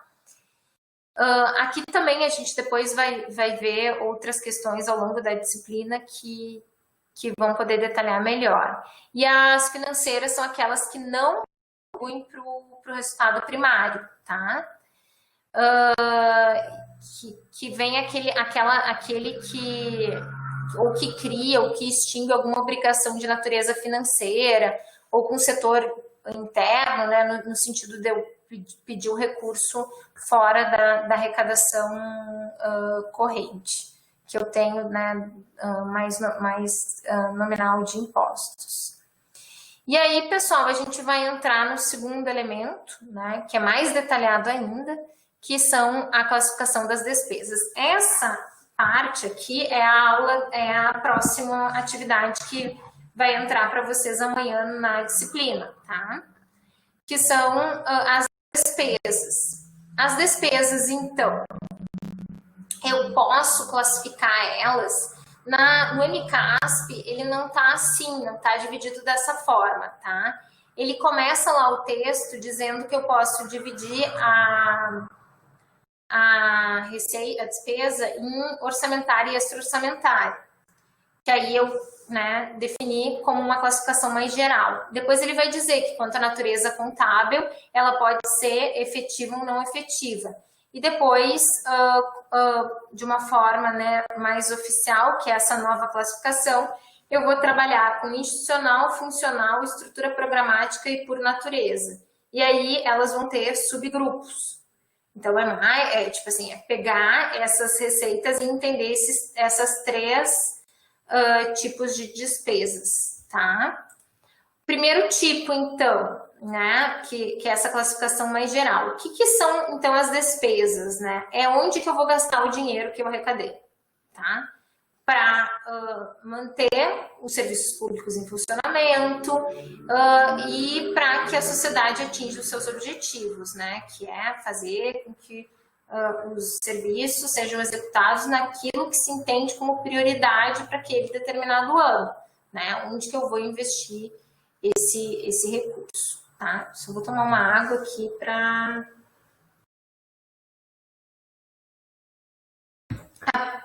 Então, essa classificação mais geral, ela tá prevista onde? No artigo 35 da Lei 4.320, de 64. Essa classificação orçamentária vai ser tudo aquilo, né, que está autorizado em lei e que está na lei orçamentária, né? Então, toda despesa que eu só posso fazer, né, se tiver previsto no orçamento. Então, eu só posso executar se está previsto no orçamento. É aquela ideia que eu falei para vocês com exemplo. Serve para as despesas também. Se a receita, né, do órgão público, ela não tiver prevista, né, no caso ali das receitas que as universidades buscam, se não tiver prevista, eu não posso executar. Despesa, a mesma coisa. Se eu não posso, né, fazer um investimento, surgir um negócio que eu possa ampliar o campus da universidade. Eu não vou poder fazer se não tiver definido, né, lá no orçamento. E a lei extra-orçamentária, a despesa extra-orçamentária não vai constar, né, e aí vai compreender decorrente de depósitos, pagamentos de restos a pagar, resgates de operação, antecipação das despesas e recursos transitórios, tá? Então, são despesas que não vão estar previstas, por isso extra-orçamentárias. Quanto à natureza contábil, a efetiva, então, vai representar um fato contábil modificativo diminutivo, tá? O que isso quer dizer? Que no momento que eu executar essa despesa, eu vou diminuir o patrimônio líquido da minha entidade no momento em que eu executar ela. Tipo, pagamento de salário, né? Eu vou pagar o salário dos servidores e ela vai ser uma despesa orçamentária efetiva, porque vai reduzir o recurso disponível para aquela entidade, órgão, ministério, tá? E já a questão não efetiva é que não reduz a situação patrimonial da entidade, tá? E aí, por isso, é um fato que permuta e não diminui. Depois, então, há os grupos por classificação. Então, eu vou ter aqui 4 classificações conforme o MCASP. A institucional, a funcional, a por estrutura programática e por natureza da despesa, tá? Então, são esses 4 tipos de classificação. Aqui, a institucional, pessoal, eu vou fazer a definição, então, para o órgão orçamentário e a unidade orçamentária. Aí depois, eu acho que, não sei se eu trouxe o exemplo, mas o órgão orçamentário, por exemplo, vai ser, no âmbito federal, o ministério. Então, eu vou ter ali o dígito do ministério que corresponde, por exemplo, ao Ministério da Educação. E a unidade orçamentária, por exemplo, a Unipampa. Então, eu vou ter os 3 dígitos que identificam que a unidade orçamentária daquela despesa é a Universidade Federal do Pampa. Então, 2 dígitos para o órgão e 2 dígitos para a unidade orçamentária. Se for uma secretaria, né, um orçamento de um município, 2 dígitos para aquela secretaria, né, e 3 dígitos, por exemplo, para uma determinada unidade, se for uma secretaria de saúde, para uma determinada, uma UPA específica lá, a UPA do Prado, que é um bairro de Livramento. Então, eu vou ter uma unidade orçamentária específica para aquela UPA que compõe o órgão orçamentário da Secretaria de Saúde, tá? Então, vai ter essa estrutura. Depois, aí aqui tem exemplos, ó, Ministério da Educação, aí eu vou ter, né, quais são os institutos ou universidades ou fundações que estão vinculados. Então, o que é o 26000? É o Ministério da Educação. Quando eu coloco o 242 aqui, é a Universidade de Pernambuco. O 277 é a Universidade, né, Federal do Ouro Preto. Então, eu vou identificar com esses 3 dígitos cada uma, né, das unidades orçamentárias que estão vinculadas a determinados órgãos públicos. Ministério da Justiça, a mesma coisa. Eu vou ter aqui o 30000 como Ministério da Justiça, e aí vou ter, ó, o Departamento da Polícia Federal vai ser o 107. Então, para cada das unidades, né? Cada uma das unidades orçamentárias, eu vou ter um númerozinho específico para eu poder identificar que aquela despesa saiu daquele órgão e saiu daquela unidade orçamentária, tá? Então, a institucional, eu acho a forma de classificar a despesa mais tranquila, porque ela é até, assim, digamos assim, física, eu consigo visualizar de uma forma mais fácil e por estrutura organizacional, tá? Depois eu vou ter a classificação funcional. E aqui vai ser uma classificação introduzida pela portaria número 43 de 99. E aí eu vou ter 2 tipos, né? Vão ser, assim como a classificação institucional, a classificação funcional, ela vai ter também 5 números, né? Então, os 2 primeiros vão se referir à função e os 3 últimos à subfunção, tá? E por que essa classificação foi introduzida? Porque ela permite a consolidação dos gastos nacionais no setor público. Exemplo, eu quero saber quanto que o Brasil investe em educação básica. Por meio dessa classificação de despesa por função, eu consigo dizer que ele investe, né, sei lá, tantos milhões, bilhões nessa função, ou nessa subfunção, tá? Então, eu consigo juntar, né, porque essa é uma estrutura que é usada para todos os entes da federação. Então, eu consigo, por meio da integração, né, dos orçamentos, juntar todos esses dados de todos os entes da federação para eu saber e consolidar quanto que o Brasil investe em saúde, quanto que o Brasil investe em educação, né? Então, eu consigo ir especificamente em cada uma dessas ações que o governo faz, tá? Daí, então, a função, né, ela vai ter uma abrangência mais geral, do ponto de vista, né, da área, né? Então, ela vai trabalhar com essas áreas maiores, assim, cultura, saúde, educação.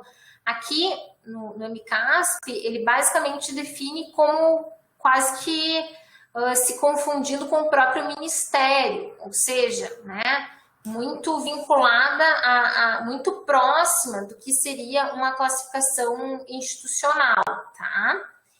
Então, ele vai trabalhar, né, defesa, saúde, educação, cultura, né? E aí, essa é a função. E aí, a subfunção vai trabalhar com cada uma das funções, vai ter novas classificações. Então, como eu falei para vocês, eu quero saber quanto que eu gastei em ensino fundamental, em educação fundamental, quanto que eu gasto em educação superior, quanto que eu gasto com, enfim, com atenção básica, quanto que custa a função legislativa, a função judiciária. Porque, assim, né, quando eu olho para os estados, eles também têm essa função. Né? Eu vou ter lá o legislativo, o judiciário estadual. E aí eu vou saber quanto que eu gasto com a área específica lá de educação superior, por exemplo, né? que é a minha área de estudo. Então, é essa agregação das despesas, né, em função e subfunção que permite essa consolidação. Tá? Depois, então, por estrutura programática. Tá? Então, aqui, pessoal, é uma forma de eu usar a despesa para integrar a LOA com o PPA. Né? Então, eu vou trabalhar com a ideia de programa, ação e fato gerador do gasto, tá? O localizador do gasto, desculpa. Então, eu vou trabalhar aqui com essas outras classificações. Então, eu vou trabalhar aqui mostrando para vocês como que elas se organizam, se subdividem. Então, vocês viram lá no exemplo que eu trouxe no início da aula, que o PPA do governo federal ele estava dividido por programa. Né? Então, aqui é como que eu vou mostrar, em termos orçamentários, que esses programas estão sendo executados. Tá? Então, se eu estabeleci lá um programa de atuação para aqueles 4 anos, como que essa despesa que eu estou fazendo agora no meu orçamento anual, ele se relaciona com o programa que eu estabeleci lá para o meu governo. Então, ele busca atingir esses objetivos maiores de longo prazo. Então, por isso que ela trabalha com a ideia de programa. Depois, a ação, né? Que vai ser as ações de operação que resultam em produtos ou serviços e contribui para atender um determinado objetivo desse programa. Então, ele vai se subdividir a ação em atividade, projeto, a câmera está bem na minha frente, então tem às vezes que eu não consigo enxergar, e operações especiais. Então, as atividades, elas vão se dividir nessas 3, tá? Ações, desculpa, em atividades, projetos e operações especiais. a atividade, né, ela vai trabalhar com um determinado conjunto de ações que vão atingir um determinado objetivo, envolvendo um conjunto de operações de forma contínua, permanente, que resulta em um produto necessário à manutenção de uma ação do governo. O que isso quer dizer, né? Essa definição? Do tipo assim, uma determinada despesa, né, que envolve o pagamento de servidores, de luz, de água, entende? Então, eu preciso fazer aquele pagamento, né, para ter uma continuidade na prestação daquele serviço, né? Já o projeto, ele vai ser o recurso que eu vou usar para projetar uma determinada atividade, né? E diferente da atividade que tem essa ideia da continuidade, da sequência, o projeto ele vai ter uma característica muito importante, que é essa ideia de limitação de tempo. O que isso quer dizer? Que é um tipo de despesa que ela vai acontecer, né, uma ação, por um determinado tempo, né? Então, eu trabalhei, aloquei recursos orçamentários para o desenvolvimento de um programa. Então, eu coloquei servidores, eu coloquei, né, energia, computadores e tal, para projetar isso, mas que vai gerar depois uma expansão e um aperfeiçoamento, né? Então, eu aloquei para aquela fase de projetos, tá? E não tem essa continuidade, diferente da atividade que tem como um elemento central a ideia de contínuo, aqui ela é limitada, o projeto está limitado no tempo, tá? Então, essa é a principal, essa aqui da limitação temporal do projeto é a principal característica dessa classificação como projeto dentro das ações, tá? Dentro dessa outra classificação que são as ações. E as operações especiais são despesas que não contribuem para a manutenção, expansão, aproveitamento, das quais não resulta o produto, né? E não gera uma contraprestação direta na forma de bens e serviços. É um gasto que eu tenho, mas que ele não vai ampliar os serviços prestados e também não vai gerar um tipo de gasto contínuo. Então, por isso que eu classifico ela como operações especiais, tá? E aí, depois, pessoal, a gente vai entrar, né, só voltando lá, a gente já viu, então, eu gosto daquela figurinha primeira, essa aqui. A gente já viu institucional, né?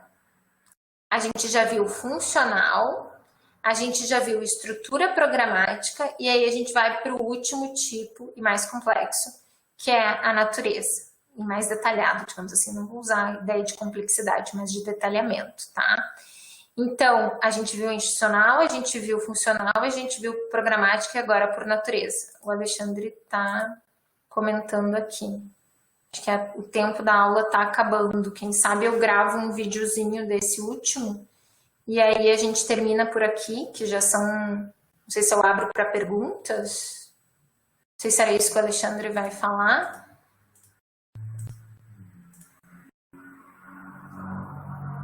Tá tudo bem, Alexandre?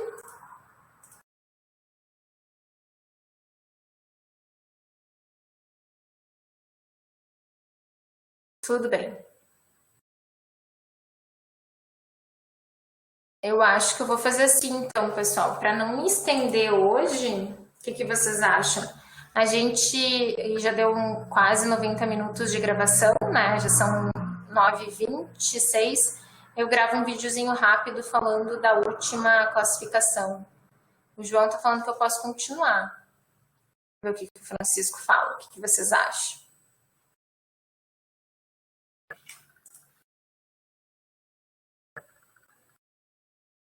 Né, da aula, nós paramos no quarto tipo de classificação, né, que é a classificação das despesas por natureza, tá?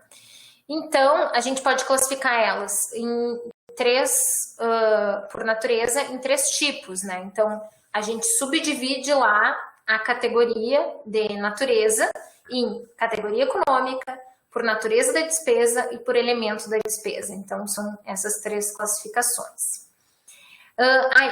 Além disso, né, também a portaria, né, interministerial feita pela STN, né, Secretaria do Tesouro Nacional, e a SOF, de 2001, estabelece uma estrutura de natureza para execução orçamentária de todas as esferas.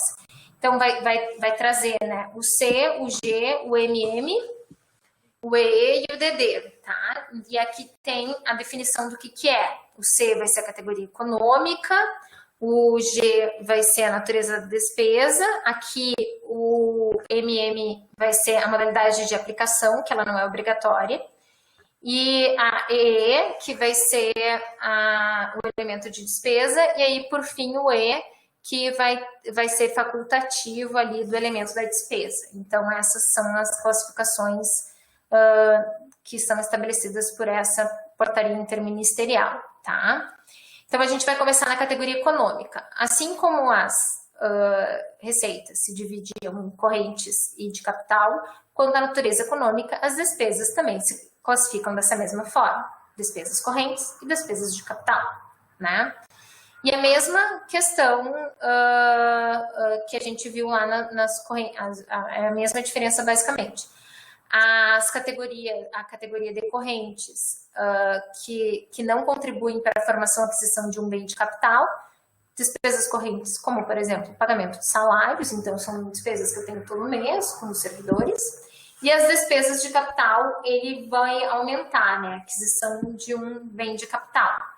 Então, vou aumentar o patrimônio. Exemplo, construção de, né, ou compra de um determinado prédio, né, que vai aumentar.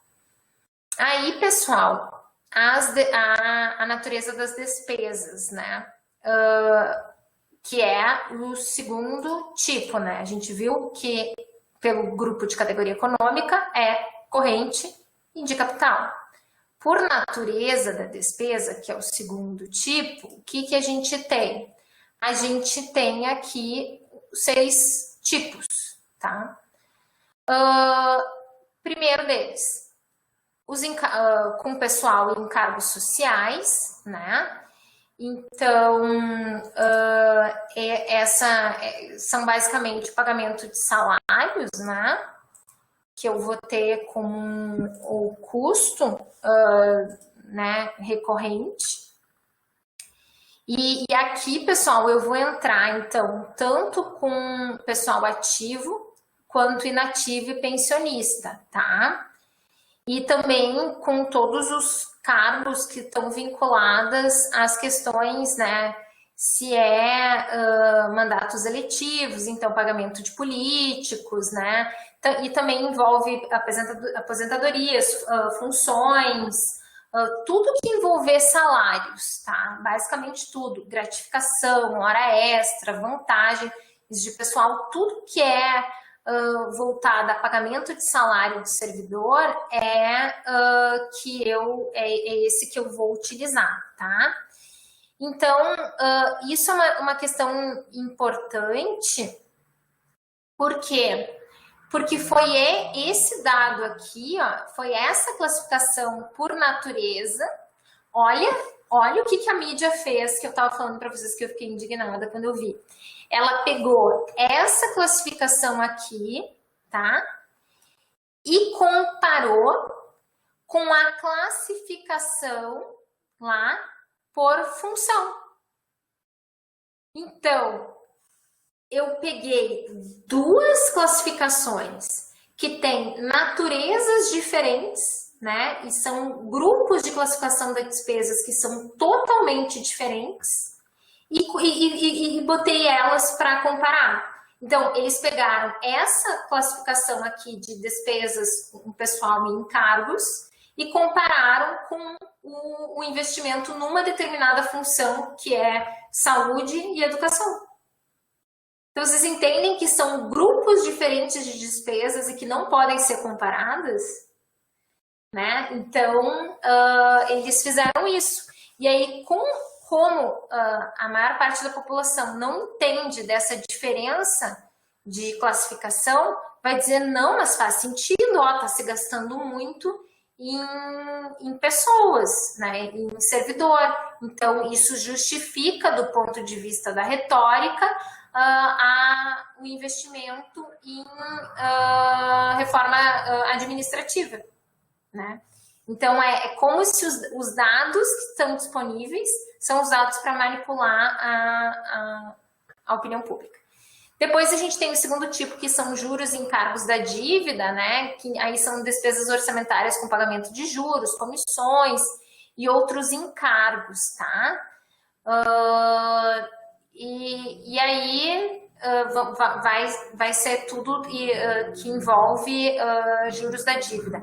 Aqui tem alguns trabalhos bem interessantes, assim, que comparam o investimento não sei se vocês já ouviram falar, mas tem um site que ele é coordenado, organizado por uma ex-auditora da Receita Federal, que é a Fatorelli, e ela já foi em várias sessões do Congresso para essas discussões de orçamento, e ela tem um site que se chama Auditoria da Dívida Cidadã, que aí nesse site ela faz esses estudos de investimento, de quanto que é a dívida, faz comparativos da dívida com o orçamento, bem interessante, assim.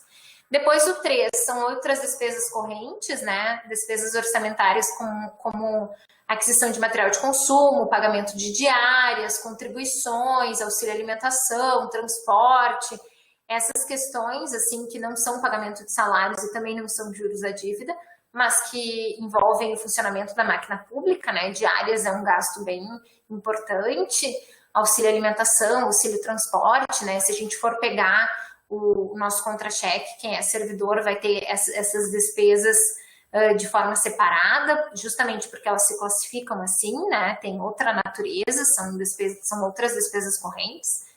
Depois a gente tem o 4, que são investimentos, né? Eu posso trazer aqui como exemplo a questão dos softwares, ou o planejamento e execução de obras, né? E que envolvem também a aquisição de imóveis ou de instalações, equipamentos, material permanente, tipo quando um hospital compra uma máquina, compra um aparelho de tomografia, né, compra respiradores, que estamos aqui, isso são todos considerados nessa classificação, né, quanto à natureza das despesas como investimentos. Depois a gente tem um 5º tipo, que são inversões financeiras. Então, são despesas orçamentárias com aquisição de imóveis ou bens de capital, aquisição de títulos de capital de empresas, né? Então, do tipo, eu resolvi aumentar a minha participação no Banco do Brasil. Então, eu compro do mercado essas ações que antes estavam na mão de outras pessoas, né? E depois a amortização da dívida, que são despesas orçamentárias com pagamento ou refinanciamento do principal ou atualização monetária ou cambial da dívida pública interna e externa, né? Contratual ou também a dívida mobiliária, tá? Então, esses são os tipos aqui de classificação quanto ao grupo e a natureza das despesas. Depois, ex-auditora, isso? É Fatorelli, o nome. Isso, ela é ex-auditora.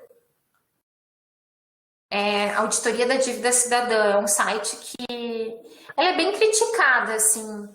Se a gente for falar com o pessoal mais tradicional, eles vão dizer, assim, que eles têm bastante crítica em relação ao trabalho dela. Mas, assim, eu acho bem importante, nesse site, além das informações, tem algumas teses, algumas dissertações que trabalham com esses estudos comparativos da dívida. Esse estudo que eu falei do Reis, que fala sobre financiamento da universidade, tem lá no site dela, porque faz todo um comparativo do investimento de educação com os investimentos em dívida pública, tá? Então é bem interessante. Eu acho que ela é aposentada, na verdade. E depois...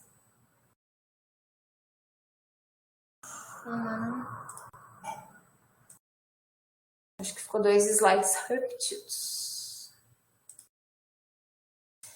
E depois, por fim, pessoal, a gente vai trabalhar aqui com a modalidade de aplicação. Essa modalidade vai trazer novos elementos aqui. Eu não coloquei todos, né? Os que tem, eu coloquei só os principais, porque aqui, na verdade, ele tem a finalidade de indicar se o recurso ele foi aplicado diretamente pelo órgão, né, da mesma esfera do governo ou vem de outras fontes, né, do tipo aquele recurso que vem por transferência, tá?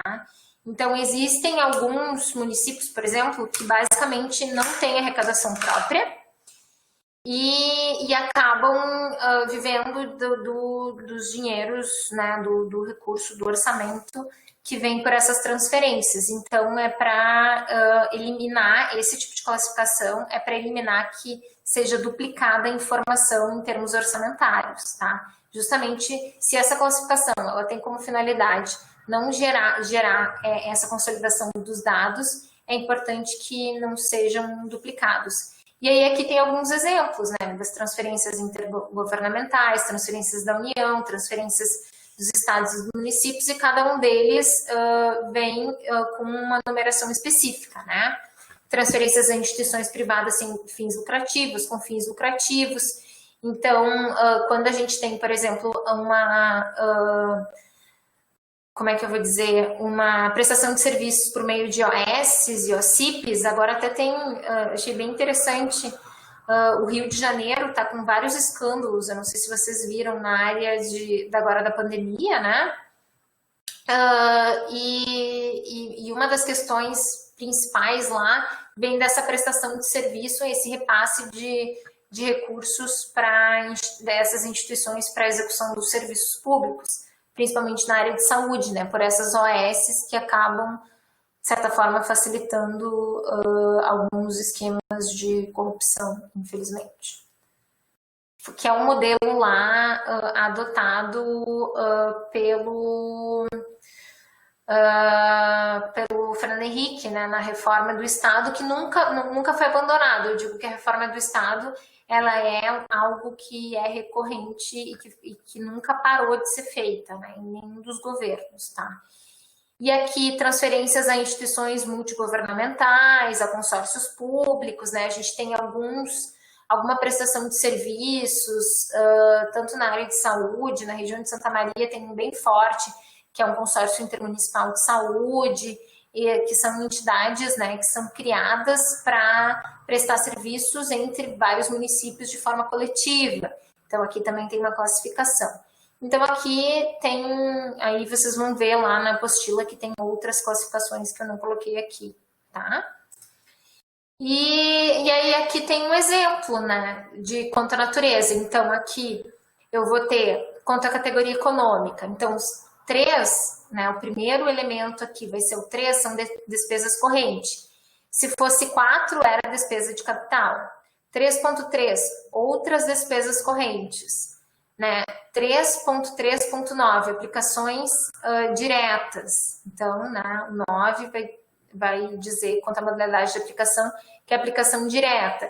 E aí, sucessivamente, tá? Então, vai continuar até acabar em um desdobramento mais específico. É claro que essas peculiaridades, assim, de muitos desdobramentos, vocês não precisam, né, saber. O importante é entender essa estrutura geral da classificação das despesas quanto aos 4 possíveis tipos, né? Institucional, funcional, né, natureza, e aí essa questão final. E era isso, pessoal. Me passei, então, em 15 minutos, mas consegui finalizar. Essas são as referências que eu utilizei para a preparação da aula. Não sei se alguém tem alguma dúvida, alguma pergunta. Eu vi que o Alexandre... o Alexandre aqui compartilhou com a gente, pessoal, também, que vocês podem fazer, que é um curso da Escola Virtual do Governo sobre LDO-LOA, tá? A Daiane está falando que o Tribunal de Contas do Estado tem uma tabela com as naturezas para pesquisa. Legal, obrigada, Daiane.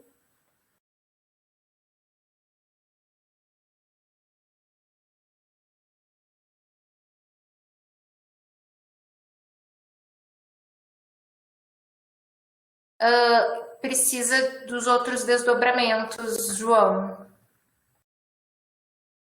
Aqui eu só tenho a classificação de um tipo, que é quanto à natureza econômica.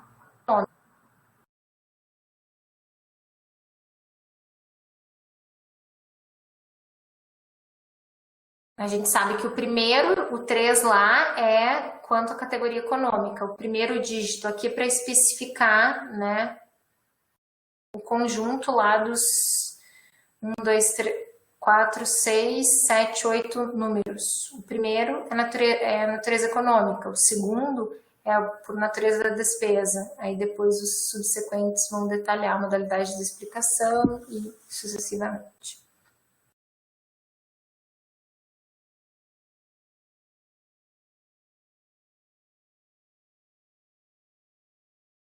E linkei agora, gostei do linkei.